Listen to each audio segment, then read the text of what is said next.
Hey there, in this video, we're going to talk about 5 potential signs that a struggling hitter may actually have an underlying vision or eye-related issue that's causing those hitting struggles. By the way, my name is Dr. Russ Beach. I'm an eye doctor. I'm also a baseball dad, and I also created a vision training app specifically for youth hitters called ProSight. I'll leave a link for our ProSight app in our community in the description below this video. So sign number 1 is squinting, and squinting's probably the most obvious one on this list of 5, but it's also the ones that maybe we talk ourselves out of, or kids kind of talk themselves out of as well. So when a kid is squinting, what they're doing is subconsciously changing the shape of their eye to make a blurry image come into focus. Now, it's a workaround. It only works for a few seconds. It's not like fixing the eyes, and that's exactly why it hides the problem. So here's what I'd recommend. Just watch your kid watching television, stand back a bit and just watch them. If you see them squinting, that's a problem. Watch them while they're on a tablet or while they're reading a book. If they're squinting, also a problem. If they've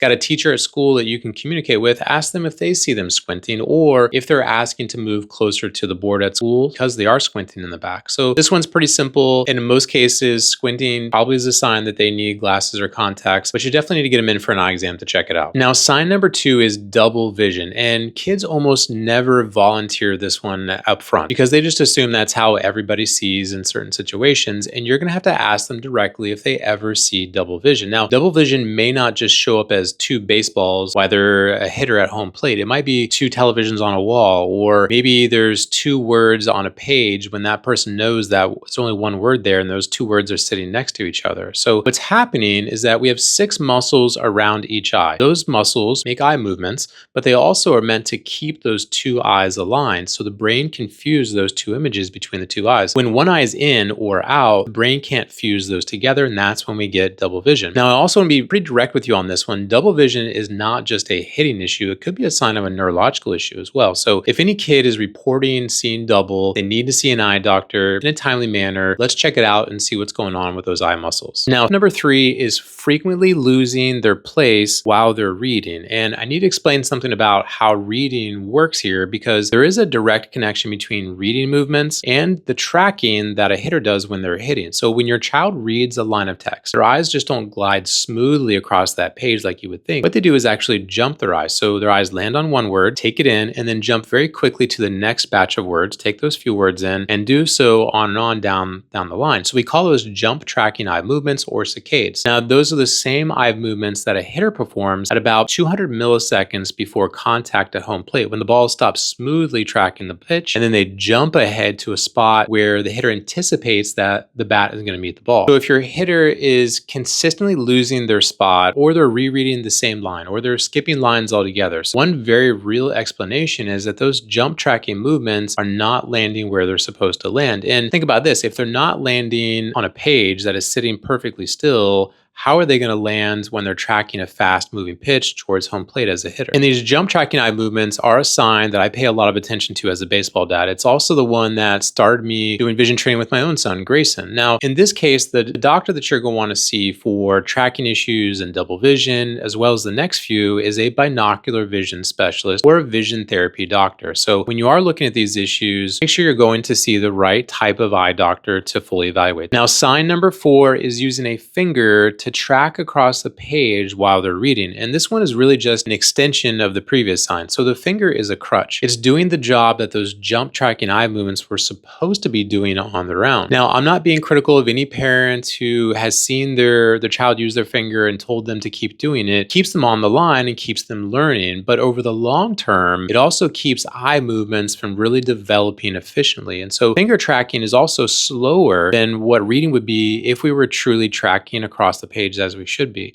So reading comprehension can also be something that suffers with finger track. So same recommendation as the last one. This kid would want to see an eye doctor who specializes in binocular vision issues. All right, now sign number 5 is a head tilt. And now a noticeable, consistent head tilt to one side can be a compensation mechanism. And remember those 6 muscles that I said are on the outside of the eye? They have to line up with each other on both sides. Now, some kids figure out subconsciously that if they tilt their head just like this, those 2 eyes will line up and then the double vision goes away. So the tilt isn't a bad habit. It's usually a fix the brain has subconsciously found on its own to fix double vision. Now, this one may show up in hitting in a way that you can actually see if you're observing your child. So watch them in their stance and through their load. If their head is consistently cocked to one side, it isn't something that anyone taught them or they're knowingly doing, but it is worth something taking a second look at with the eye doctor. And again, head tilts can point to bigger problems than just hitting struggles. All right, so let's talk about what to do if you've gone through these 5 and you notice one or more with your child. Then there are some things that you want to take, some next steps that you want to consider. First is going in for a full eye exam. And so this is not a vision screening at the pediatrician's office or at the school. A true full eye exam is warranted if you've seen any one of these 5 signs. Now, here's the part that I really want to get across, because this is where some parents just kind of close the book or close the door a little bit too early on these issues. If your child comes back and they're 20/20, that does not mean that they are in the clear. So all 20/20 vision is telling you is how clearly they see a chart that is standing perfectly still across a room. It really says nothing about whether the 2 eyes are working together as a team, and nothing about how well your kid sees a ball that is moving fast towards home plate. So plenty of kids, in my experience, can see 20/20, but yet still not track a pitch. So when you're in the exam room, most eye doctors, myself included, are happy to answer some questions. So here's 5 questions that I want you to ask during the next eye exam. 1, what is my child's visual acuity? 2, is their depth perception normal? 3, do they have any binocular vision disorders? And 4th, if they do they need vision therapy?